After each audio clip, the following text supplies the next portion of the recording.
In this segment, we're going to look at the big idea of effective questioning. We have earlier explored how Solo can help us to think about planning key questions and to design questions in a hierarchical manner to deepen learning. We also looked at how questions can be useful in assessing students' understanding through the design and use of hinged questions. I propose that the big idea of effective questioning is not just on the design of questions alone.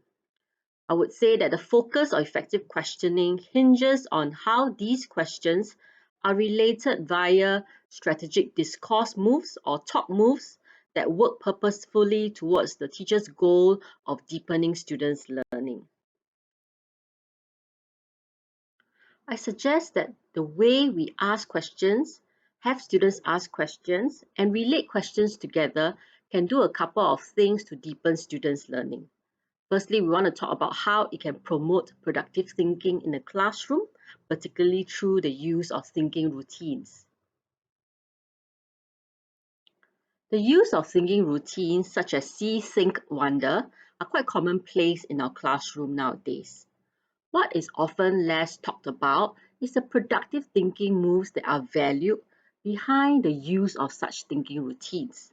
And I'd like to share with you a video for you to identify what were the thinking moves that the teachers were after in the use of thinking routines or questioning in the classroom.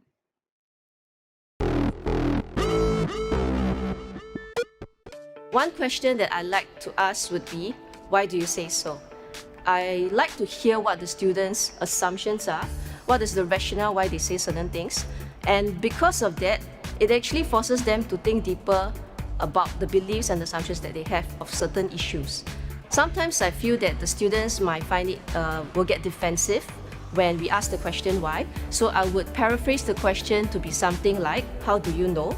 Or I would also say, ask the question, what makes you say so? Let's take a moment to observe from this list to identify the productive thinking moves the teacher had in mind in asking the question, why do you say so?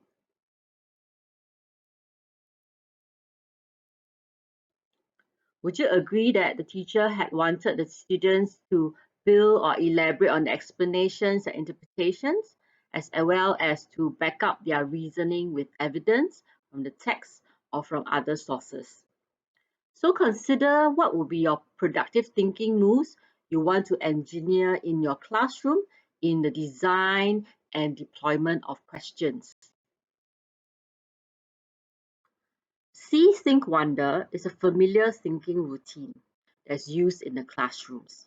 When combined with our ideas from Solo, it can help us see how these questions can enable students' productive thinking in increasingly complex ways. So for the first question, what do you see? It enables us to bring about multi-structural outcomes in getting students to generate ideas.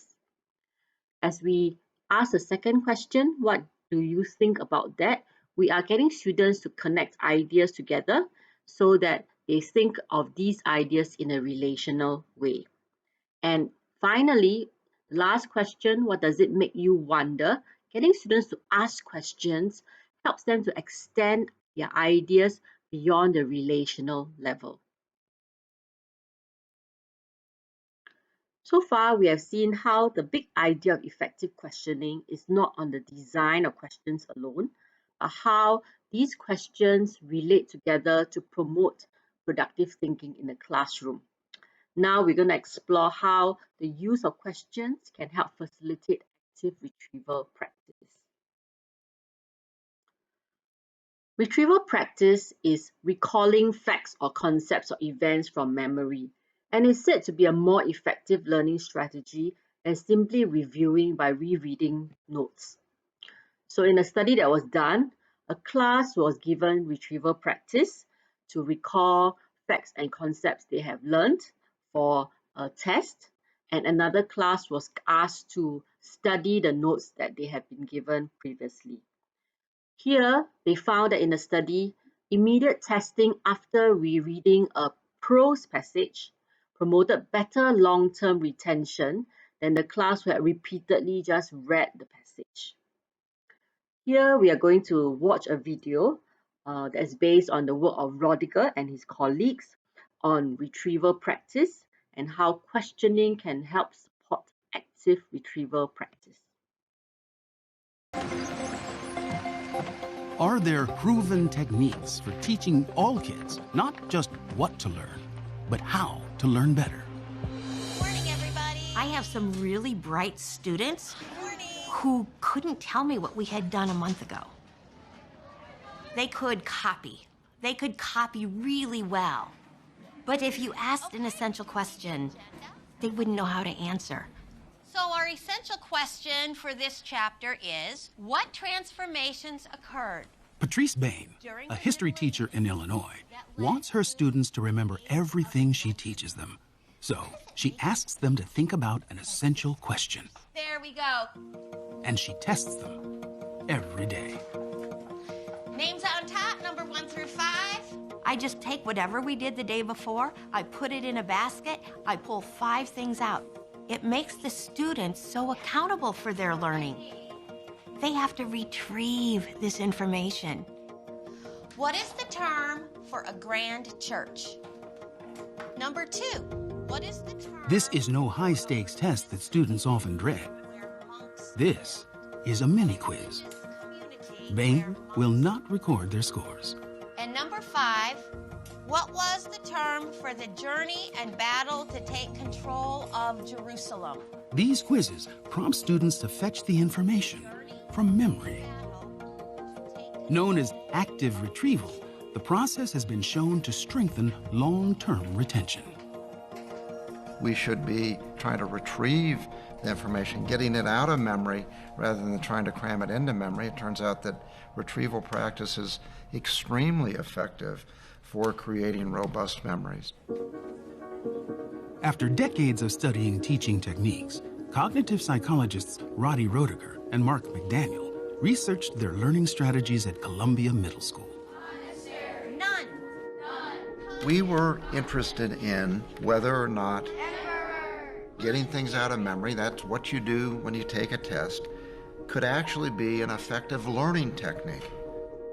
Patrice Bain's classroom was one of their laboratories. In their studies at Columbia Middle School, Roediger and McDaniel found that integrating daily low-stakes quizzes to promote active retrieval improved outcomes for students. How can we answer this question? Raise your hand. People got infected with the bubonic plague. The plague helped to end feudalism. Oh. The results clearly showed over and over again that material that was quizzed was remembered better on the exams in class. Are we making any connections? So in fact, students were improving about the grade level, coming up from a B-type performance to A-type performance on material that had been quizzed. Let's see. Garen, what is feudalism? A role of governing One problem we've had is people trying to make learning easy. They don't want the kids to fail. They want the kids to succeed, but you also want the child to learn accurately and to pick up the correct information. Somebody help me. There we go. It's okay to ask for help. That's the way we learn. And to do that, challenge is good. Oh, hands on this one. What did the Normans do? Liam. Low or no-cost strategies that work even when learning gets hard. So we saw from the video how the study advocates the use of questioning through the design of mini quizzes that's low stakes and carried out on a regular basis to get students to recall what they have learned, facilitate active retrieval practice. So the challenge for us is to consider how these questions should go beyond promoting a multi-structural outcomes, get students to make connections between the ideas in a relational and extended abstract way. In the last segment of that video, we also saw how questioning was used to facilitate elaboration, which is getting students to explain new material using their own words and connecting with what they already know. In the science of learning, it is found that the more we get students to explain their new learning and how it relates to their prior knowledge, the stronger they make the connections, and those connections will enable them to remember or retain it for a longer period of time.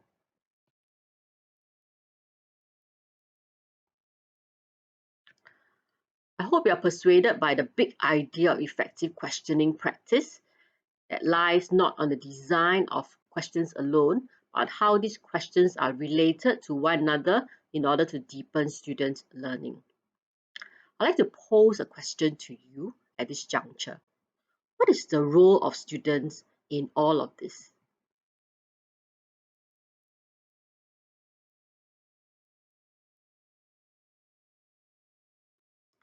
The Chinese expression for learning, 学问, is made up of two characters, meaning to learn and to ask questions. It's interesting to note that the ancient Chinese concept of knowledge comprised the ability to ask questions. In the Western tradition, asking questions is also part of good learning. Here, this quotation reminds us that the imitative student, if given a question, will answer it. But the creative student, if given an answer, will question it. Someone once said that when students enter our classroom, the first thing that we do is to rob them of questions. That's a bit sad, but we want to be reminded that children are naturally rich with questions. And when teachers take the primary responsibility for questioning, then student questioning becomes something that we have to teach them. Dr. Wong Kun Yong has explored how question prompts can help students work together in problem solving. The use of these student question cards enables students to begin to interrogate one another's thinking as they work through the meaning of the question, which method is best, the reasoning behind their choice of methods and procedure, and the application of their learning beyond that particular problem sum. Inspired by the idea of student question cards, Yong Kang from Springfield Secondary School adapted these questions for his students. He has kept the open-ended questions under meaning, method, and reasoning, and he has developed a checklist for students to consider in examining the quality of their presentation. The theories that back up the use of student questioning includes ideas on metacognition, developing self-regulated learners, and inquiry learning.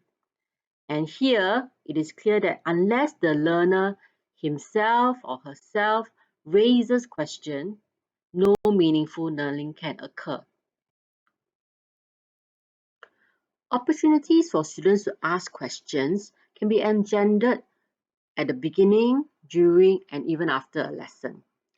This KWL chart is a helpful way to help students think about what they know at the beginning of a lesson to activate their prior knowledge. Getting them to think about what they want to know in the form of questions can create a set of questions which we can center our instruction around. We can also get students to ask questions at the end of our instruction. Here, KWL has been expanded to KWHLAQ. So other than getting students to write down what they know, what they want to know, over the years, people have added new dimensions to the KWL chart. Getting students to think about how they may begin to find out what they wish to know is part of this idea of developing 21st century thinking in students.